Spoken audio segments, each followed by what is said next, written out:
buy services that help you buy resellable high-value assets.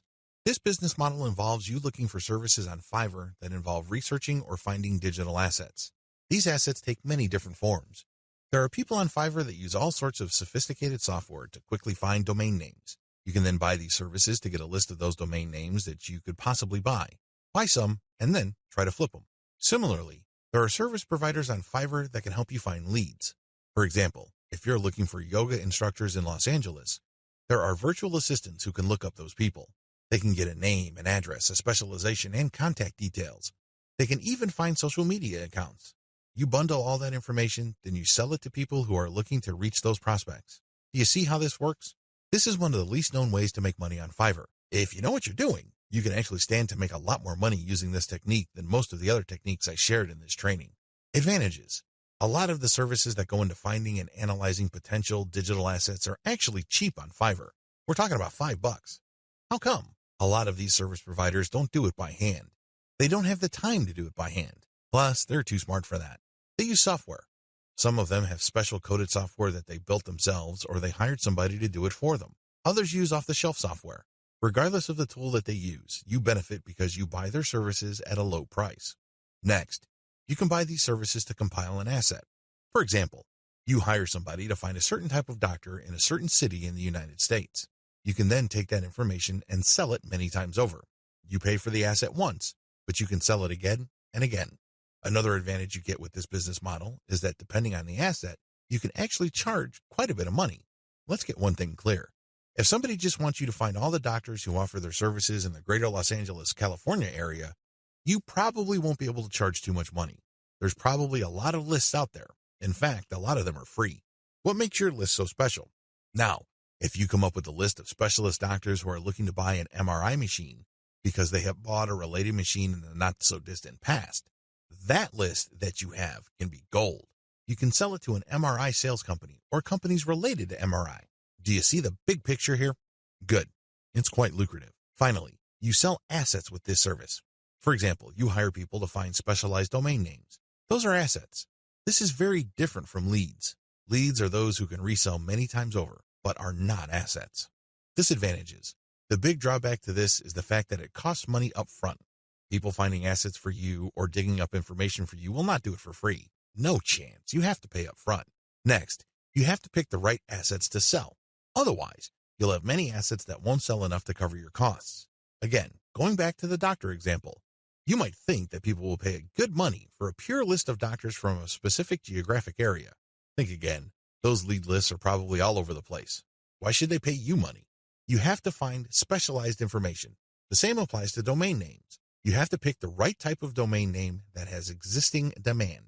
Otherwise, people are not going to pay that much money for it, assuming they buy it at all. The next disadvantage is that reselling domains means buying the service to find it, analyze it, and then spending more money to buy the domain. In other words, you're paying many times over.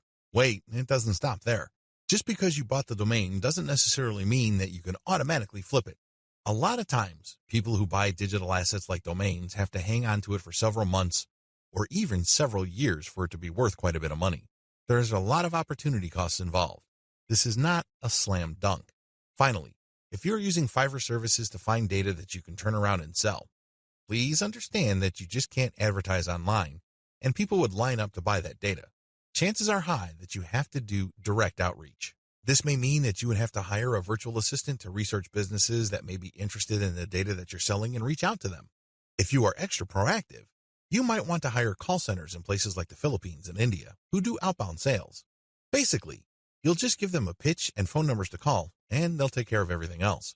Usually, when an actual human being makes the outreach and gets a voice-to-voice connection, your chances of unloading your digital assets go up quite a bit.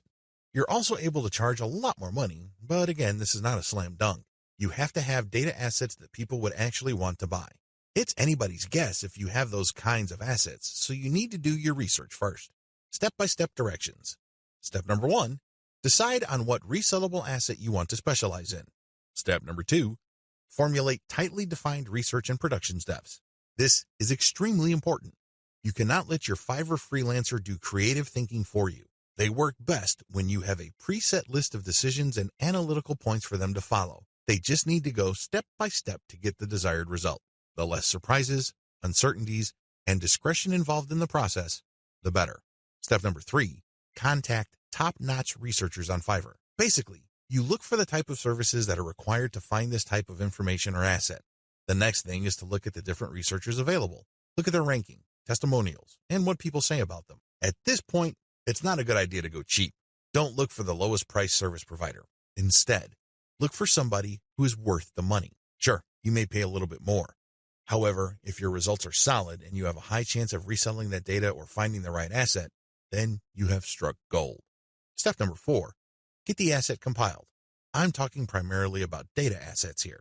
Step number 5, reach out and sell. This is the most important part. Seriously, the previous 4 steps are nothing compared to this step. If you get this right, you will make quite a bit of money. If you get this wrong, you're going to be sitting on an asset that is practically worthless. It only has potential value, but that's the best you can hope for. Potential. To turn that potential into cold, hard cash in your bank account, you have to reach out and sell. Again, Fiverr comes in handy. If you are too shy, or you don't have the time, or you simply can't be bothered to do this, there are virtual assistants on Fiverr. If you're looking for specialized services at their cheap prices, go to cognoplus.com. Regardless of how you do it, you need to have other people find your prospective buyers. Get in touch with them, open the sale, and then you come in and try to close the sale. If the assets that you have gotten using this business model involve domain names, then you can place those domain names on auction websites like Flip.